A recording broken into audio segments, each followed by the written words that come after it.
விட்டுட்டாங்களா சொல்லு.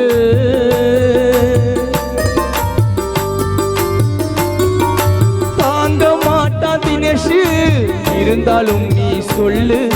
கோபம் உனக்கு இருந்தா உன் காலில் கூட விழுறோம். பாசம் இருக்கத்தாமா விக்னேஷ் நினைச்சு உன்னை அழுறோம். கோபம் உனக்கு இருந்தா உன் காலில் கூட விழுறோம்.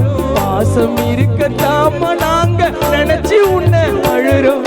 சீக்கிரமா வந்து சரி, காத்திருக்கோம் இங்க ரொம்ப பேரு, திரும்பி வர மாட்ட தெரியும். உன்னாத்தனார் பையன் சந்தோஷ் உன் போட்டாவை பார்த்துக்கிறான், அவன் மனசை தேத்திக்கிறான். சாந்தி அம்மாவோட போட்டாவை பார்த்துக்கிறான், சந்தோஷ் மனசை தேத்திக்கிறான். அந்த வானத்தை தேடி சொந்தம் கொண்டாட போனவளே, கொஞ்ச நாள் வாழ ஆசை இருக்குன்னு சொன்னவளே, சந்தோஷ் கிட்ட சொன்னவளே.